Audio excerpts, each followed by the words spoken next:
Sonoro.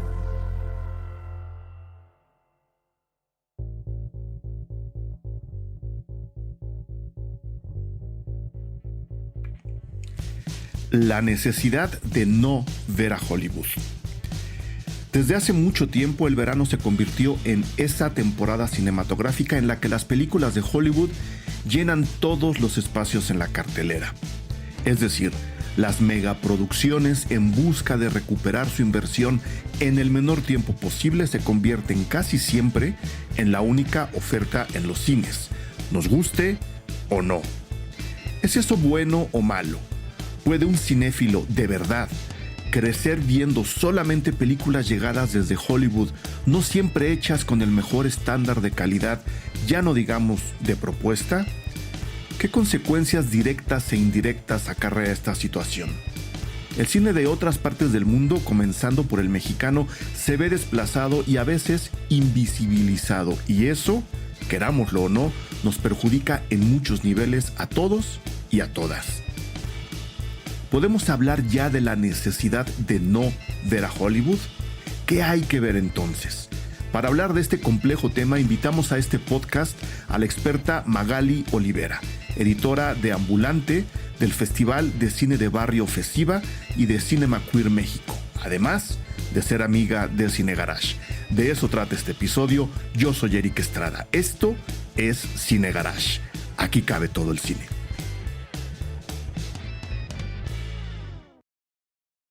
Magali Olivera, compañera de clase, tomamos un curso juntos, y fue muy... El curso estuvo muy bien, pero fue padre tenerte ahí de compañera de clase. Pero por supuesto eres mucho más que eso, ya lo dijimos en la presentación. Y el tema creo que nos interesa a ambos por distintos frentes. Entonces quiero agradecerte la disposición para venir a grabar un podcast más de Cine Garage y darte la bienvenida a nuestros micrófonos, Magali. Muchas gracias. Hola Eric, muchas gracias a ti por invitarme de nuevo. Siempre me da gusto estar aquí con ustedes y más ahora después de compartir espacio de profesionalización. Sí, ya se enterarán por ahí, espero, ¿no? Que ya saldrán por ahí los frutos de ese curso. Y en ese curso no necesariamente estábamos hablando del tema que quiero discutir aquí contigo, de la necesidad de no ver a Hollywood, pero de alguna forma sí terminamos hablando de estos otros cines que por millones de razones, la mayor parte de ellas malas, dejamos de ver. Y te lo había propuesto hace algunas semanas porque justo cuando llega el verano, que es lo que decía yo en la introducción del podcast, y no está mal, o sea, tampoco es que vayamos a decir aquí todo el cine de Hollywood está mal, por supuesto que no, por lo menos yo no lo creo, Magali.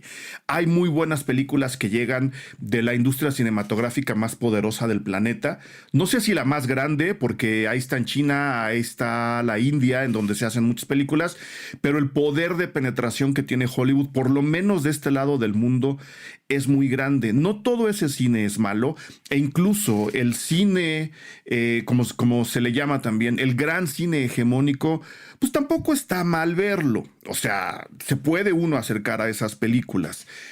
Creo que incluso se debe uno de acercar a esas películas para entender lo que está pasando con el mundo.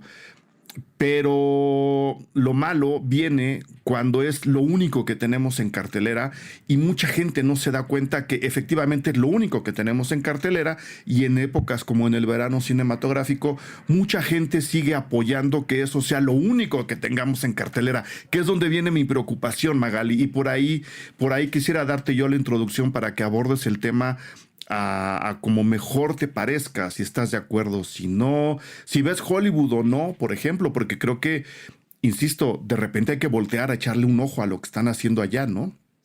Sí, seguro. Pues es que aquí hay como muchos temas. Ya estoy, ya sabes, empezando a tomar mis apuntes, pero... Apunta.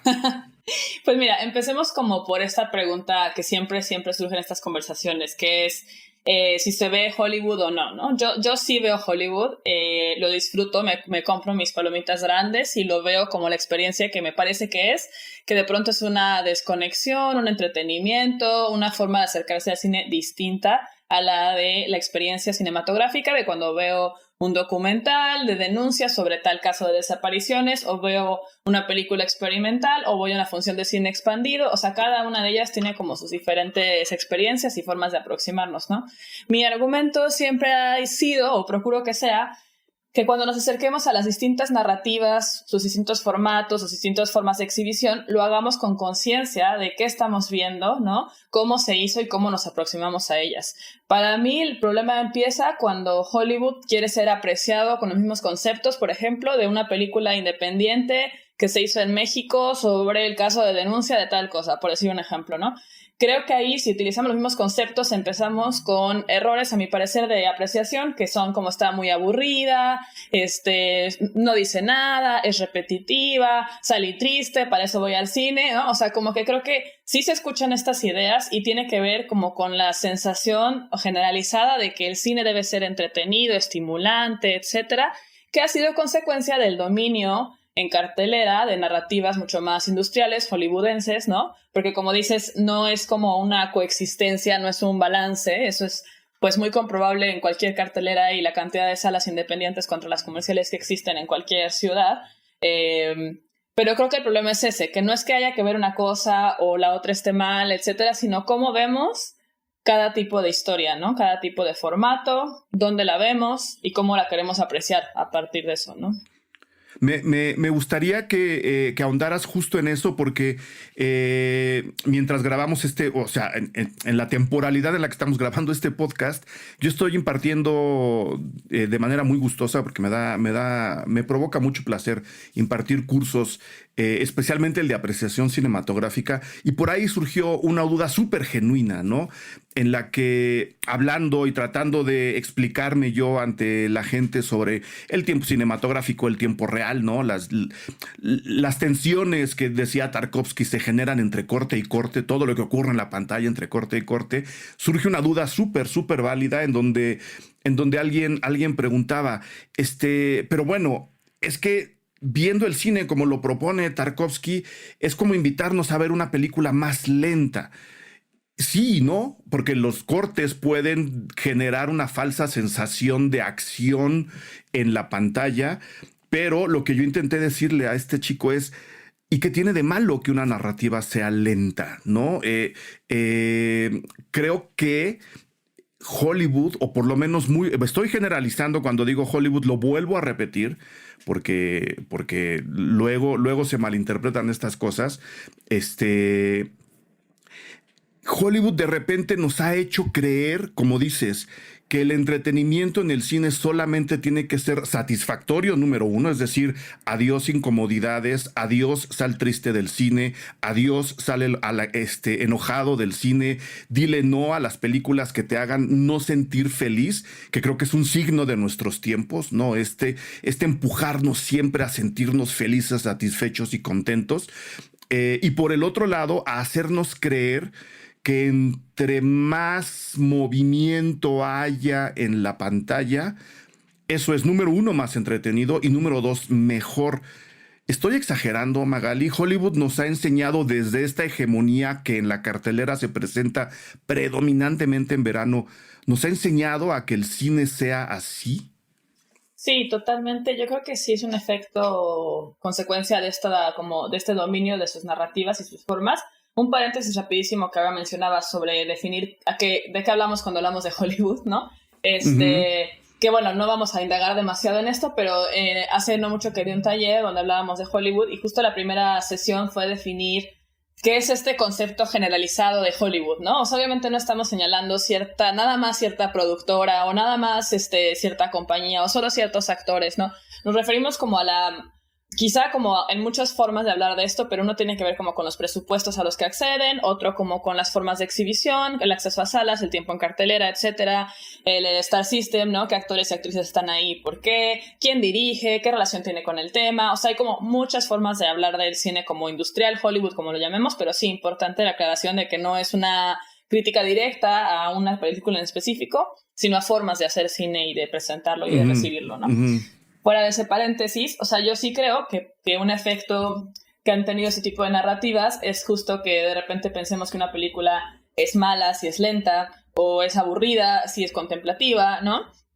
Y yo creo que algo que me gusta mucho de cuando defiendo este tipo de narrativas, pues es que en el cine, entre comillas, lento, que contemplativo es como una forma linda de quizás referirse a eso, pero existe una mayor participación por parte de las personas que están viendo la película, ¿no? Y eso me parece muy valioso. Cuando estemos frente a una serie de secuencias que nos parezcan quizá un poco lentas, etcétera, podemos pensar qué me están provocando, por qué me provocan esto, cuál es la intención aquí discursiva, qué estoy viendo en la pantalla y por qué se queda tanto tiempo en esta imagen, ¿no? Ahí como espectadores podemos interpretar mucho más, participar más y a nivel personal también proyectarnos ahí, ¿no? O sea, ¿qué me está provocando? ¿En qué estoy pensando? De repente ya te estás abriendo ahí tus propios recuerdos y el arte también, asumiendo quizá que el cine es una forma de arte, que creo que sí, ¿no? Te tiene que permitir eso, ¿no? Como esa exploración personal.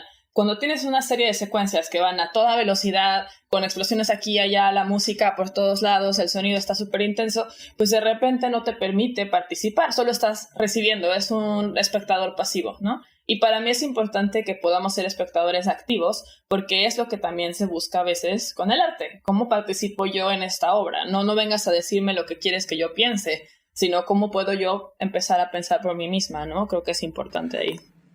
Y vamos también matizando todavía más porque otra de las concepciones que se tiene es yo voy al cine a no pensar. Y también se vale, o sea, también es completamente válido, pero incluso y para apoyar todo lo que nos acabas de decir, si ustedes van al cine y en lugar de preguntarse durante la película por qué estoy sintiendo esto, por qué me están enseñando eso, es decir, tomar la acción como espectador, también se vale sentir y no preguntarse. O sea, y me pasa mucho con los comentarios alrededor de Crímenes del Futuro, por ejemplo, ¿no? La película nueva de David Cronenberg. Que bueno, a ver, David Cronenberg está haciendo cine desde Hollywood, ¿no? Desde una especie, no geográficamente, pero así como lo definías hace rato, con presupuesto, con actrices, con actores, con un productor, con un nombre que se ha ganado dentro de la industria, quizá de manera un poquito hacia las afueras, sin ser periférico, porque David Cronenberg es David Cronenberg, pero creo que en especial el cine de David Cronenberg y de muchos y muchas directoras que andan por ahí, está hecho para sentirse antes que para pensarse. Es decir, si ustedes están en el cine sintiéndose inquietos, cuestionados, sin saber por qué, sin entender incluso la película, creo que también van por buen camino. Y como dices, cuando una película está diseñada para llevarte tan de la mano, te acaban mal acostumbrando a no sentir y a no pensar. Ninguna de las dos. Y en consecuencia, ahí sí yo lanzo la pregunta bastante más inquisitiva. Entonces, ¿para qué vas al cine? Si no vas ni a sentir ni a pensar, no vas ni a sentirte, digamos, cuestionado, ni a sentirte emocionado, porque además las emociones de cierto cine hollywoodense acaban siendo siempre las mismas. Entonces, ¿a qué vas al cine? ¿No? Y creo que eso también se nos ha quitado un poco del gusto cinematográfico a la hora de ver películas, ¿no? Empezar a sentirlas, incluso antes de pensarlas. ¿Tú sientes o piensas antes o estás en desacuerdo conmigo, Magali? No, creo que eso es muy importante y nos lleva quizá unos pasitos más atrás a darle como el significado a lo que es el cine, ¿no? O sea, que obviamente es una labor bastante compleja, que probablemente no vamos a llegar aquí a conclusiones absolutas porque no las existen. No, yo más bien no. Creo que tendríamos que abogar por como la coexistencia de posibilidades, que entre paréntesis no existe, porque sí hay una dominancia de cierto tipo de historias, pero si abogamos como porque todas estas narrativas son igual de válidas dentro del espectro de lo que es el cine, entonces pienso que es importante defender y darle lugar a estas otras que te hacen pensar, sentirte incómodo, etcétera, y no solamente como ya alimentarte de las preconcepciones que tienes o de las hegemonías que existen, porque pues hay que darle como ahí un balance para que estén como en el mismo nivel, ¿no? Para jerarquizar un poco mejor. Y en ese sentido, bueno, yo personalmente sí creo que el arte nunca le ha debido al mundo el entretenimiento. O sea, en la historia del arte, el arte ha sido más bien incómodo, ha sido en las guerras era el espacio para poder desahogarse ahí con imágenes súper fuertes, en las dictaduras era el espacio de organización social, O sea, a donde mires, el arte ha sido siempre un componente muy importante para la resistencia, para las minorías, para lo que no se puede decir abiertamente en discursos oficiales, etcétera, ¿no? Y yo creo que no debemos quitarle como ese potencial. Y en ese sentido, para mí, el cine que se dedica a reiterar ideales hegemónicos, pues no funciona necesariamente como una forma tanto de arte con esa misión específica, ¿no? Y por eso también me parece importante que le permitamos al cine ser incómodo, que le permitamos hablar de cosas que no habíamos pensado, que nos permita resignificar nuestras propias ideas y que además eso puede ser muy entretenido, o sea, tampoco hay como que... Es que lo es. Sí. No, o sea, tampoco hay como que ver feo la idea de... Que digo, a lo mejor la gente no lo hace, ¿no? Pero como que si sales así pensando algo que, ay, yo nunca había pensado eso también es muy entretenido. Yo recuerdo mucho la primera vez que vi a Wong Kar-wai en salas. Estaba muy triste, y esto es muy personal, pero bueno, sí, servirá para el punto. La hora de las confesiones.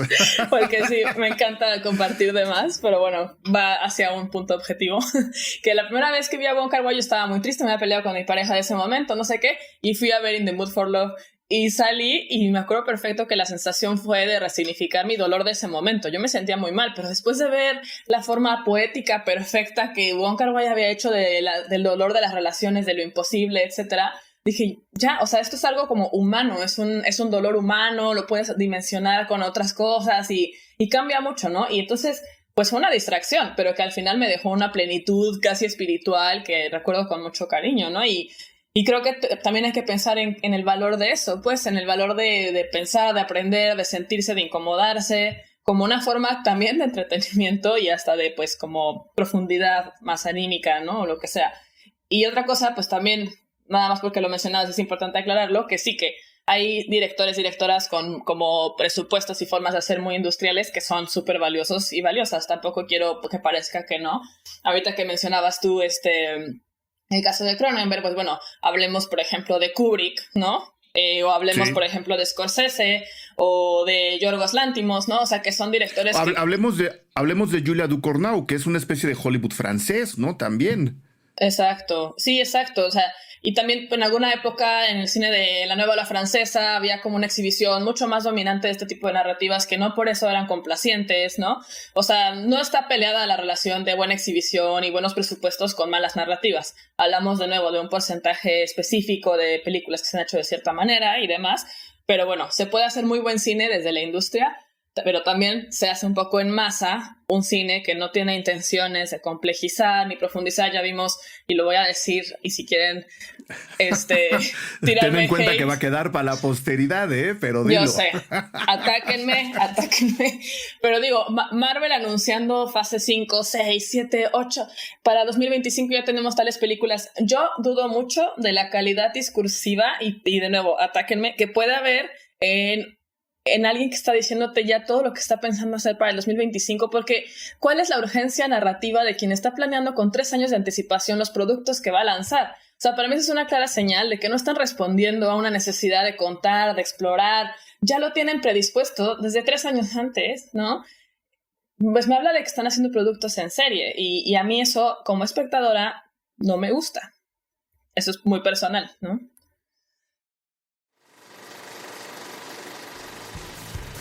www.patreon.com/cinegarage. Gracias a toda la gente que ya se suscribió a nuestro perfil, que con eso se convierten en apoyo central para que estos podcasts se sigan produciendo, sigan llegando a todas partes del mundo y por supuesto para disfrutar ahí y desde ahí todo el contenido exclusivo que tenemos para todos y todas ustedes, desde crítica de cine, cobertura de festivales, reuniones con los Patreons, entradas a funciones especiales y muchas más recompensas que vamos agregando para ustedes. Gracias de verdad a Efraín, Alejandro de la Cruz, Catherine Black, Carlos Medrano Roque, Judith Valencia, Oxana Cortés, Luis Carlos San Juan Pérez, Leonardo C., Carlos, Alejandra Palancares, Pedro Villa, Alex Otaola, Lili López, Chuck Franco, Agustín Hernández. Ellas ya son parte del círculo de Patreons Cine Garage. Suscríbanse y encuentren una gran cantidad de contenido exclusivo. www.patreon.com/Cine Garage.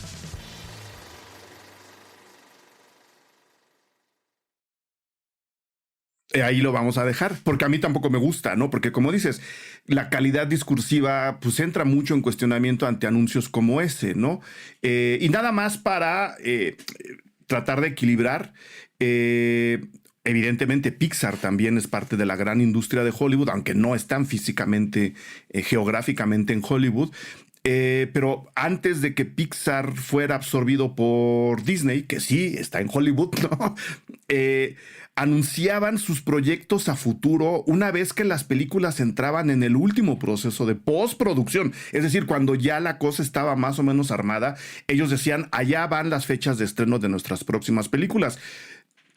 Abriendo también la posibilidad de decir, uy, ¿qué creen? Anunciamos esta hace 2 años, siempre no se va a estrenar. Cuando entran a la gran maquinaria de Hollywood, se convierten en parte de esta maquinaria y los mensajes empiezan a estar pues bastante más vacíos. A eso nos referimos con calidad discursiva. ¿Qué nos están contando las películas debajo de esa gran anécdota, no? Y pues bueno, ha habido muchas interpretaciones alrededor, en específico de las películas de Marvel. Yo siento que simplemente ya no están contando nada debajo de las anécdotas, porque como dices, están prefabricadas de una manera escandalosa. Ahora, eso tampoco quiere decir que del otro lado, ¿no? En otros cines, en el cine latinoamericano, en el cine mexicano, en el cine europeo del país que ustedes quieran, en el cine asiático, tampoco todas las películas son buenas, ¿no? O sea, tampoco vamos a llegar a ese otro extremo de todo lo de Hollywood es malo y todo lo que no es Hollywood está bien. También hay muy malas propuestas, también hay propuestas industriales gigantescas que tampoco traen discurso, es decir, que no están contando nada, pero la única manera de entender por qué está pasando esto y qué mundo estamos viviendo es viendo todo tipo de películas, las buenas de aquí y las malas de allá. Mi pregunta, Magali, además de lo que hayas apuntado, que te veo tomando apuntes, o sea, el podcast es tuyo, mi pregunta es, porque la lanzaba en la introducción, ¿puede un cinéfilo de verdad llamarse cinéfilo si solo ve un tipo de cine? ¿Uno o el otro? ¿El de Hollywood o el no Hollywood? Está muy buena esa pregunta. Silencio. Yo digo que no. Yo creo que no.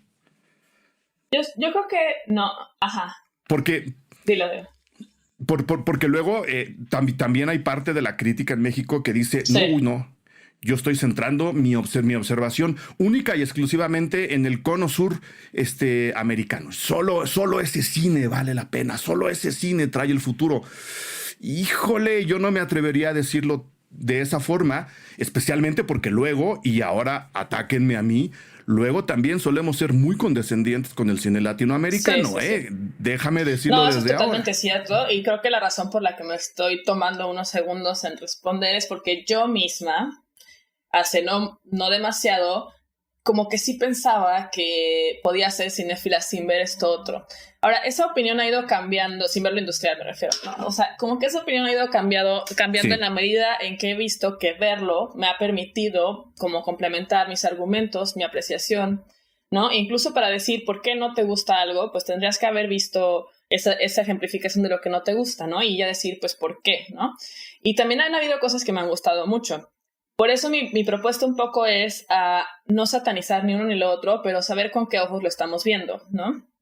En ese sentido, ser un poco más justos y justas con la forma en que lo apreciamos. Ahora pensaría que un cinéfilo sí debe ver de todo en el ideal, pero creo que si solo ves industria, no sé si puedes decir que eres súper cinéfilo. Y perdón, espero que esto no cause mucha controversia. O sí, pero...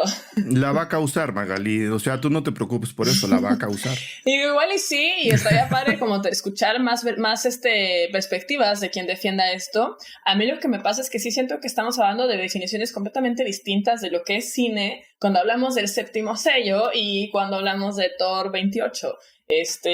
O sea, y digo este ejemplo porque fue una de las primeras películas que vi y me acuerdo haber pensado... Así que esto era el cine, ¿no? O sea, como que esto que estoy sintiendo, esto que me está provocando esta película, su trascendencia, los días que me quedé pensando en ella, la forma en que tuve que participar, interpretar, lo que me hizo sentir.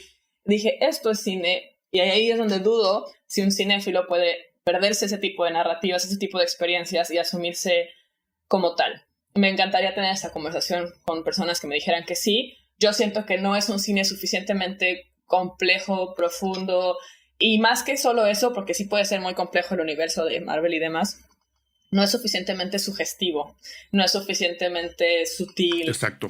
¿No? Y ahí es donde para mí me hace falta como que haya esa relación con las narrativas cinematográficas para realmente ser cinéfilo, porque el cine, cuando eres cinéfila, en verdad, digamos, creo que el cine es tu vida, por completo. Piensas a través del cine, lo más que más quieres hacer es ver películas, comentarlas, etcétera. Y yo no sé si estas películas de industria provocan suficiente como para que sea parte de tu día gran parte del tiempo, ¿no? Me siento que son películas que ves y sales de la sala y platicas un poquito, pero tampoco siento que vayan a acompañarte el resto de tus días en un nivel profundo.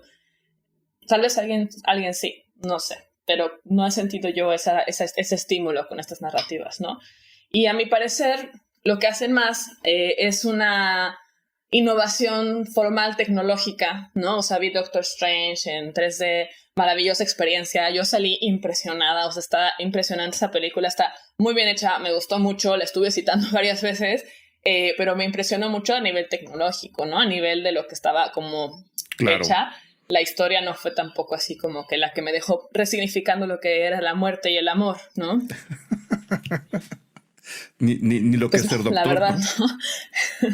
O ni lo que es ser extraño, si esas vamos. Y a lo mejor sí dije, órale, la Magali del multiverso tiene que ir al psicólogo porque mis sueños sin duda son muy extraños.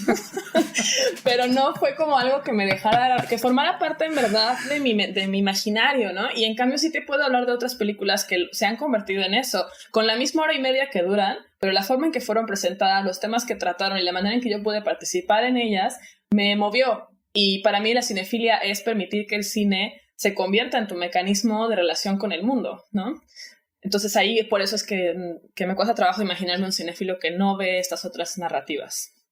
Tú dices, que cuéntame un poco más tú ahí. No, yo digo que hay que ver de todo también, porque de nuevo, hay bueno de los dos lados y hay malo de los dos lados. Entonces, si de veras vas a entender el mundo a través del cine, o si el cine te ayuda a entender el mundo, aunque no sea parte de no sea el centro de tu vida ni de tu propuesta como ser humano, sí tienes que probar de todo, ¿no? Tienes que saber que hay buen cine y mal cine en todas partes del mundo y para eso hay que tratar de ver lo más posible.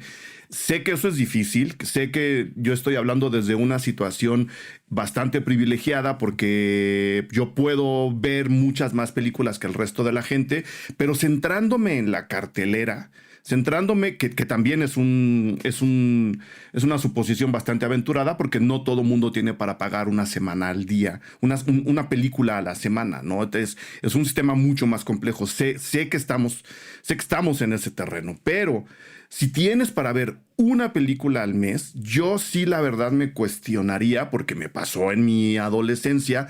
Esta es mi película del mes. Quiero ver una película que se parece a la que vi el mes pasado.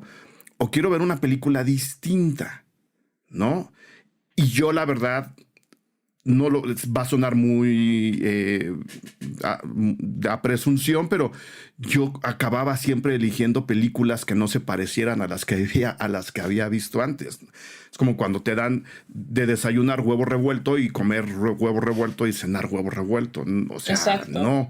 Sí. Yo creo e invitaría a la gente a tratar de ver otras cosas, incluso si el cine no es la parte central de tu vida. Eso es bien, bien complicado y hacia allá voy a orientar esta plática, Magali, a menos que tú tengas otra idea. El taller que diste era sobre crítica de cine sin voltear a Hollywood. Sí, bueno, crítica de cine como enfocada en cine no comercial, en términos igual. Sí, cine no comercial. Generales.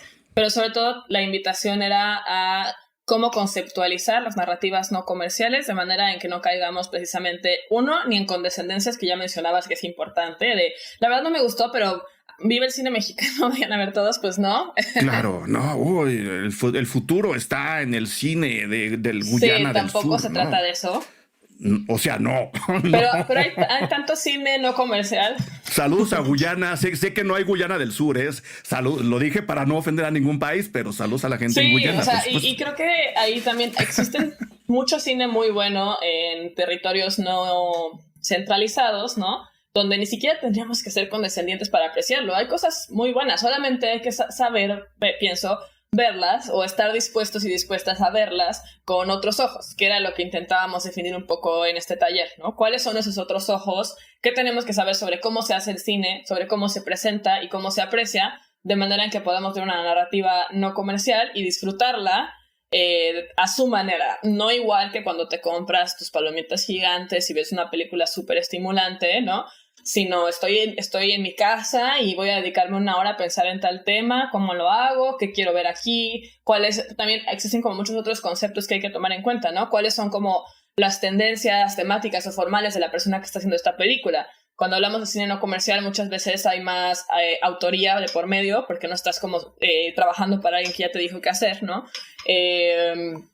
O satisfaciendo como necesidades comerciales, sino que ya vas a ver películas como mucho más a voluntad de las personas que le hicieron, ¿no? ¿Cuáles son los intereses de esta persona? ¿Cómo se reflejan aquí? ¿Cómo ha trascendido, cambiado su narrativa? ¿No? O sea, ¿qué de los 800 películas de Godard, no sé cuántas hay, en qué momento estábamos de su trayectoria, qué estaba pasando social y políticamente en ese momento, cómo se refleja aquí? O sea, siento que hay como muchas otras cosas que ver que nos van a permitir apreciar mejor el cine no comercial, que si pensamos que me aburrió porque es muy lenta, ¿no?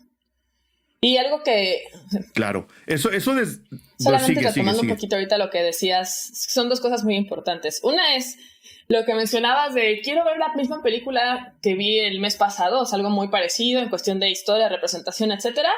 Y voy a retomar esta idea quizá un poco cursi, pero sí cierta, de lo que es el cine también como una ventana a muchos mundos posibles, que te digo, suena un poco básico, pero sí es un mecanismo para conocer muchas narrativas de otros lugares del mundo, desde Guyana del Sur hasta lo que tú quieras, pues. O sea, de verdad, de repente estás viendo una película de una defensa de territorio indígena en la Amazonia que tú no hubieras conocido si no hubieras sido por esa película, ¿no? O sea, sí te da acceso a cosas muy impresionantes. Y entonces, en ese sentido también, si el mundo es esta ventana, si el cine es esta ventana para descubrir mundos, quiero seguir descubriendo la hegemonía del imperialismo o quiero empezar a descubrir cuáles son otras perspectivas e incluso identificarme más, ¿no? Porque yo no me identifico con la hegemonía del imperio, me identifico de repente más con narrativas de feminismo latinoamericano, ¿no?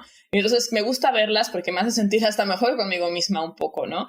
Y en ese sentido, pues no desaprovechar la oportunidad del cine que puedes ver otros mundos para no ver el mismo siempre. Y un mini punto que si quieres no nos detenemos en esto porque es otra cosa, creo. Te hablabas también de... Nos detenemos en lo que tú quieras. Que hablabas de como el privilegio que implica ver una película a la semana, etcétera. También quiero ahí reconocer que yo también vengo de este privilegio donde me dedico a ver películas y hablar de ellas y edito en diferentes festivales de cine que promueven cine independiente, entonces tengo mucho acceso a ellas y desde mi lugar es relativamente cómodo volverme como un poco defensora de esto. Pero aquí entramos a una paradoja muy compleja de si ese cine no está en carteleras, ¿puedo responsabilizar al espectador por no verlo? Pero también, la respuesta es no, pero también el espectador cuando se lo ponen en carteleras a veces no lo ve, se sale y como las carteleras responden al ingreso en taquilla, pues la quitan a los pocos días y ya nadie la vio. Entonces es como una relación mutua, pero sí creo que no podemos juzgar a las personas espectadoras por no ver este cine si no tienen acceso a él. Por eso también el llamado es a permitan que esté en cartelera, ¿no? Y difúndanlo y háganle publicidad, no solamente a lo que ya saben que se va a ver de todas maneras, ¿no? Claro, que también, y para tampoco vernos condescendientes con una parte de ese público, ¿no? Muchas veces el público se queja de que siempre hay lo mismo en cartelera, pero cuando llegan propuestas distintas, ¿no? Y yo te lo puedo decir ahora mismo, revisando la cartelera de ahora, pues sé que está dominando a la hora de grabar este programa el cine gringo en particular, pero mira, rascándole por ahí encontramos La Gran Libertad, ¿no? Una propuesta distinta que viene de haber ganado en Cannes y gente que puede ir a ver esa película no va, ¿no? Gente que puede pagarse 2 películas al mes, gente que puede pagarse 3 películas al mes, porque ahí sí conozco a varios y a varias que pueden pagarse hasta 5 películas al mes, no van a ver la gran libertad, esperando que tarde o temprano llegue a una plataforma de streaming, que es donde se vuelve todavía más complejo el asunto de ¿y dónde veo lo que no es Hollywood, ¿no? Si no vamos a ver estas películas al cine, que de entrada es donde se deben de ver, ¿no? Entiendo el placer de ver en streaming, yo lo uso también, pero si no vamos a verlas al cine, tampoco vamos a poder reclamar como consumidores de cine, que es lo que al final somos y es como nos ven las cadenas exhibidoras, lo que queremos ver en la pantalla. O sea, sí es paradójico por un lado, pero sí también hay cierta responsabilidad sobre el público. Quitando la responsabilidad del público que no responde, ¿de verdad podemos reclamarle a las exhibidoras, Magali? Porque es lo que te iba a preguntar. Tu taller, y ya nos lo explicaste, está enfocado desde la crítica del cine. De cine, como público, la gente que no quiere hacer crítica de cine, que incluso no la consume, ¿cómo te acercas a estas otras narrativas, a estos otros cines, a estas otras películas, si en la cartelera duran una semana en horarios completamente inaccesibles? ¿Hay responsabilidad de la industria exhibidora? ¿Se los podemos reclamar? ¿No se los podemos reclamar? ¿Tenemos que apoyarnos solo en los festivales? La gente le teme mucho a los festivales justo porque la idea es presentan películas lentas y aburridas, cuando ya vimos que no necesariamente es así, y que si es así es por una razón.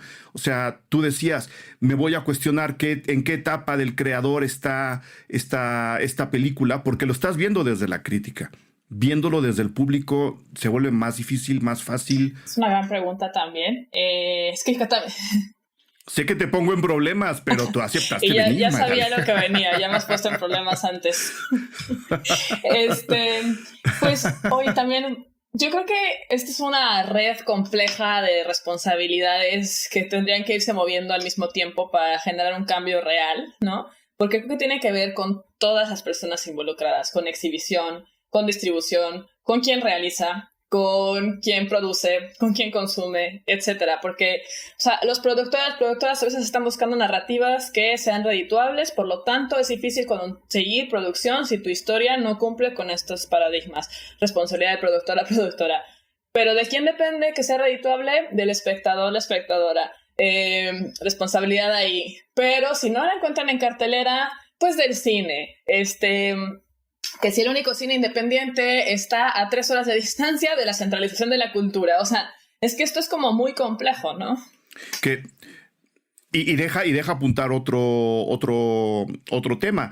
Es que no me enteré que la película estaba en cartelera porque a la crítica de cine que sigo solamente habla de este tipo de películas, que creo que también es responsabilidad de quien hace o dice hacer o quiere hacer crítica de cine, difusión de cine, periodismo cinematográfico, si no volteas también a estos otros cines y le estás dando todo el aplauso, a veces de manera premeditada, no solo a un tipo de películas, a un tipo de propuestas que viene de Hollywood, sino a toda una industria que está hecha para eso, para que no voltees a ver a las demás. Creo que también hay responsabilidad de quien dice, hace o quiere hacer crítica o periodismo cinematográfico. Totalmente de acuerdo, por ¿no? eso un poco como lo que llevo ya desde hace unos años, pues, intenciando, es que tenemos una responsabilidad ahí. O sea, a lo mejor nos leen 3 personas, pero ¿para qué queremos hablar de la misma película de la que ya escribieron 200, porque les mandaron un kit de regalos a su casa para que hablaran bien, y estamos hablando ya más de repente de publicidad, y no, o sea, ¿qué nos interesa de lo que consumimos también a nivel de lectura y lo que estamos ofreciendo al mundo también, ¿no? Y tenemos derecho ahí a elegir cómo hablamos y de qué hablamos todo el tiempo, y es importante hacerlo como con congruencia hacia lo que nos interesa, ¿no? Y justo poder promover la exhibición de otras cosas, porque además, si no es a través de estos pequeños espacios, no va a tener renombre, ¿no? No va a tener como seguimiento. Y ahí yo pensaría que entonces, si ya entendimos que hay como un enterramado complejo de responsabilidades, ¿qué de todo esto nosotros podemos acceder como espectadores, ¿no? Más allá de que hagamos crítica o no, pues no podemos cambiar de qué depende que una productora de dinero o no, o que un festival programe algo o no, o llegue a tu ciudad o no, pero sí podemos cambiar qué vemos, y entonces yo invitaría a que si no podemos cambiar este complejo entramado, mínimo creemos hábito de consumo en el que vayamos y entonces de repente ya no venden 5 boletos, venden 10 y dicen, pues voy a dejar una semana más porque vendió más de lo que pude. Hay muchas iniciativas de cineclubes increíbles que reciben 3 personas, que a veces no llega nadie a sus funciones, ¿no? Vamos a esos cineclubes, o sea, hay iniciativas mucho para difundir su trabajo, no solo en la Ciudad de México, en muchos otros lugares, en zonas no centralizadas, etcétera. Hay como, pues luego podemos hacer un podcast solo sobre cineclubes. No, hay cineclubes virtuales. También, como el de Cinegarage. Exactamente. Que viva la autopromoción aquí. No, pues obviamente. Es mi podcast. Es mi podcast y hago lo que quiero. Es mi podcast. No, pues es que justamente, o sea, existen todas estas ofertas y si nosotros seguimos consumiéndolas, se van a seguir haciendo. Y ahí es donde sí podemos hacer un cambio. No lo podemos hacer así como a nivel gigante industrial, pero sí podemos empezar a promover que estas cosas sigan existiendo. Y por lo tanto podemos acceder a diferentes historias. Obviamente, hablando de plataformas, pues sabemos que Movie es lo máximo ahorita, el salvavidas oficial de los cinéfilos. Y dentro de Netflix hay cosas muy interesantes también, hay que buscarle, ¿no? O sea, sí hay posibilidades, pero creo que lo más importante sería qué queremos consumir y cómo estamos ayudando a que esos proyectos sigan existiendo, ¿no? Cinépolis no depende de nosotros, pero otros cineclubes pequeños, etcétera, sí, ¿no? Y los cineclubes, los festivales, Magali, ¿cómo se acerca la gente a los festivales? Yo soltaba de repente la invitación utópica de ustedes métanse a ver lo que sea. Les guste o no les guste, ya vieron otras cosas, pero creo que a como están las cosas con esta tormenta de ofertas, tanto en casa como en cines, la gente sí de verdad necesita una pequeña guía y decir, mira, en estos festivales se puede ver, o sea, como espectador hay que estudiarle, pero de nuevo, desde el periodismo y la crítica de cine, sí tendríamos que ayudarle a la gente a decir, mira, hay festivales de cine de horror, ¿no? Ahí viene Macabro, hay festivales de documentales, y dentro de este festival de documentales, que no son los documentales de Netflix, además, ¿no? Porque creo que, no sé si lo decías tú, el mal que le puede hacer a la gente creer que la forma del documental Netflix es la forma del documental absoluta cuando hay cosas no solo más entretenidas a nivel propuesta y actividad de quien ve, sino más propositivas en el discurso. Hay un festival de documentales, hay un festival ¿sabes? El Cinema Queer, por ejemplo, ¿no? ¿Cómo jalar a la gente a estos festivales para que la gente les pierda el miedo? Yo entiendo el miedo que de repente le puede dar a alguien llegar y decir, uy, voy a ir a un festival, ¿y qué pasa si no le entiendo a la película? Yo digo, se trata de no entender, se trata de sentir, pero creo que también tendríamos que hacer algo más, ¿no, Magali? Sí, ese es muy buen punto, porque yo creo que también dentro de los festivales hemos fomentado lamentablemente una idea como de elitismo intelectual, cultural o lo que sea, sobre todo ciertos festivales, ¿no? Donde parece que que tienes que llegar sabiéndolo todo y que vas a salir de la película a comentar, no, definitivamente en esta sí utilizó el recurso que no veíamos hace 10 años en su filmografía. Sí los hay. Lo sabemos. No, o sea, sí, sí. Sí existen estos espacios. Si no te gustó es que no le entendiste, sí. ¿No? Es como la respuesta sacada de la manga de la autoindulgencia. Si no te gustó la película es que no la entendiste. No, pues no, a ver. No, se trata de platicar. Y sobre todo recordar que no existe una verdad absoluta en la apreciación del arte. O sea, jamás ha existido y nunca va a existir. Es una de las cosas más bellas que tiene el arte, es que su interpretación y recepción es totalmente subjetiva. Entonces no pensemos que tenemos que llegar a una película en un festival pensando lo mismo que pensó la persona que la programó y ser expertos o expertas. O sea, la realidad es que nadie es tan experto o experta probablemente como quieran pretender que lo son ahí. Todos estamos aprendiendo y hay cosas que a todo el mundo le gustan y a ti no, y no sabes muy bien cómo decirlo, o a nadie le gustó y a ti sí, te da pena compartirlo. Yo más bien pienso que ignoremos un poco esa como presión social que se crea y que recordemos que lo bonito del arte es la subjetividad y no le vamos a quitar ese valor nunca. Entonces adelante con tu opinión y disfrútala y siéntela y ya está. Y si alguien te lleva a la contraria, es saludable también. Puedes tener un diálogo padre, pero no te hace menos inteligente, ¿no? Eso sería como importante. Y también desde atrás, como trabajando en festivales desde hace unos años, pues yo pienso que se hace con mucho cariño, aunque no sé si se refleje. La selección de las películas, de las sedes, la forma en que se acompañan, los textos que se hacen, los programas de mano, todo, pues se hace de corazón con la intención de difundir este tipo de películas. Entonces, no sientan que no pueden agarrar el programa y rayarlo y decir a qué quiero ir, este tema me gusta, este estilo me llama la atención, nunca he visto un cine ensayo, a ver dónde está, o qué hora tengo disponible, las 4 que me queda cerca. O sea, la invitación es también a que se acerquen y jueguen con la programación, porque va pensada mucho en que sea diversa y sea interesante, y si también hay tantos festivales ya que pueden elegir entre qué les gusta más. Me gusta el cine queer, pues ahí está Cinema Queer. Me gusta, como dices, el cine de horror, me gusta el cine ensayo, me gustan los cortometrajes. Es que para todo lo que estoy diciendo ahorita existe un festival. Entonces también pueden como buscar a partir de sus gustos, escuchar y respetar sus gustos e irlos creando también. A lo mejor nunca han visto un cine ensayo y ven uno y dicen, wow, este es mi nuevo género favorito, ¿no? Claro, o lo ven y dicen, no, pues no me gusta, ¿no? Entonces la invitación es vean otro, y si de plano no les gusta, pues entonces ya dense la vuelta, ¿no? Y vayan a otro lado. Sí, y que o sea, vayan a otro festival, quiero decir, ¿no? O sea, no estoy diciendo que esté mal que no les guste el ensayo. Yo he visto cine ensayos que son una losa. Sí, no, al contrario. Pero he visto otros bien entretenidos. La verdad es que mis respetos para quienes pueden decir esto no me gusta, porque luego nos da miedo también tener nuestro propio juicio, ¿no? Entonces, si de repente ven una película que no les gustó, no se asusten, no es malo, es bueno, porque están desarrollando su criterio y sigan buscando, hay muchas otras opciones, ¿no? Y lo importante es eso, ver opciones, y algo que concluyamos mucho en el taller que les contaba ahorita, pues lo más importante es confiar en tu subjetividad. O sea, al final del día, recuerda que tienes todo dentro de ti para decidir qué te gusta, qué no y por qué. Entonces síguelo explorando, pero permítete explorarlo. No te quedes en la reiteración de valores que te impusieron un poco a través de la dominancia de Hollywood y etcétera, ¿no? Sino explora tu propio gusto. Que eso nos lleva a una paradoja final, Magali, a ver si estás de acuerdo. Pues sí, la apreciación del cine, el disfrute del cine, el ejercicio del cine o del arte en todo caso, pues depende de nuestra subjetividad. Pero eso no implica que la cultura no sea responsabilidad de todos. O sea, sí, tú recibes, tú consumes, tú analizas, tú digieres, tú rechazas y aceptas, pero al final de cuentas la construcción de la cultura acaba siendo general, como dices, entre todos y entre todas, entre quien ve, entre quien hace, entre quien proyecta, entre quien escribe, entre quien comenta con cervezas después de la película.